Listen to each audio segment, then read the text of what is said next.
राजपूत वतन जागीरदार, a warrior class, leaders and the keepers of honour, जो जाने जाते हैं अपनी लॉयल्टी के लिए, अपने करेज, अपने शौर्य, अपने साहस और अपने एम्बिशंस के लिए।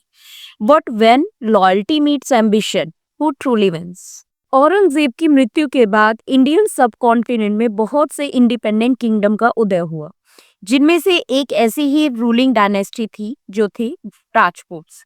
बहुत से राजपूत घरानों को मुगल वतन जागीरदार व्यवस्था में मिलिट्री सर्विस दिया करते थे, जिसके बदले में उन्हें अपने वतन जागीरों पर एब्सोल्यूट इंडिपेंडेंस के साथ शासन करने की अनुमति मिली हुई थी। अब 18th सेंचुरी में इन शासकों ने अपने आसपास के इलाकों पर अपने कंट्रोल्ड एरिया को और भी ज्यादा एक्सटेंड करना शुरू कर दिया, जिसमें से स्पेशली प्रोमिनेंट कुछ राजपूत रूलर थे, जो थे पहले सवाई राजा जयसिंह ऑफ अंबर और दूसरे थे अजीत सिंह ऑफ जोधपुर।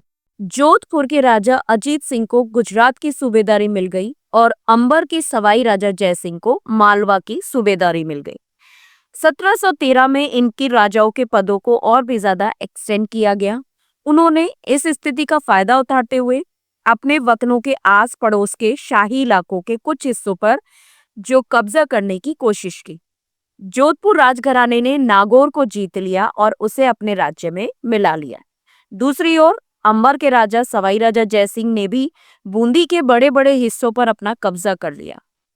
उन्होंने जयपुर में अपनी एक नई राजधानी स्थापित की और उन्हें 1722 में आगरा की सूबेदारी भी दे दी।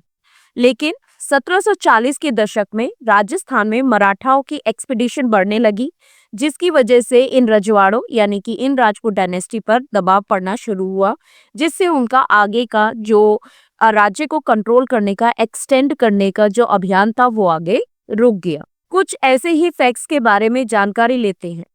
कई राजपूत शासकों ने मुगलों की सुप्रीमेसी को स्वीकार कर लिया था, लेकिन मेवाड़ ही एकमात्र एक ऐसा राजपूत राज्य था जिसने मुगल सत्ता को चुनौती दी थी।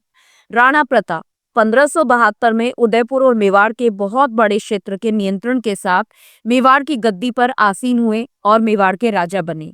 उन्हें मुगल सुप्रीमेसी को स्वीकार करने के लिए कई सारे दूतों को उनके राज्य में भेजा गया, लेकिन वो अपने निर्णय पर अडिग रहे और उन्होंने मुगल सत्ता को स्वीकार नहीं किया।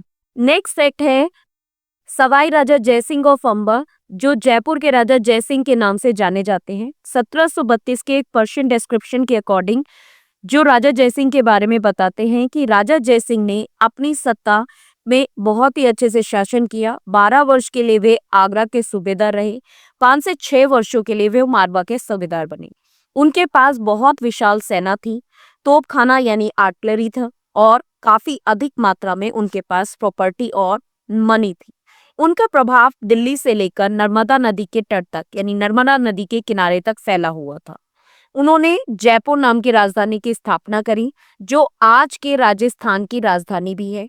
इसे पिंक सिटी के नाम से जाना जाता है। क्यों? क्योंकि इस शहर की most of the building pink colour से पेंट की हुई है।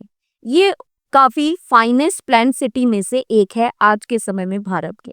इसके अलावा अंबर के शासक सवाई राजा जयसिंह ने दिल्ली, जयपुर, उज्जैन, मथुरा और वाराणसी में 5 एस्ट्रोलॉजिकल ऑब्जर्वेटरी का निर्माण करवाया था, जिससे हम एस्ट्रोनॉमी के बारे में नॉलेज ले सकते हैं। वहाँ पे काफी सारे ऐसे उपकरण हैं जिससे हम एस्ट्रोनॉमिकल जानकारी ले सकते हैं।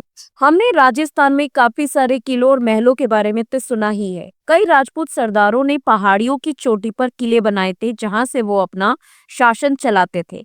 काफी वास्ट फोर्टिफिकेशन होता था इन महलों में, इन नगरों में। मंदिर उन्होंने बनवाए, कई सारे ट्रेडिंग सेंटर्स बनवाए और कई सारे वाटर स्टोरेज सिस्टम बनवाए। कई ऐसी इमारतें जिसमें चित्तौड़गढ़ का किला बहुत ज्यादा फेमस है। चित्तौड़गढ़ के किले में एक तालाब, कुआं और बावली ऐसे कई सारे वाटर स्ट्रक्चर बने हुए हैं।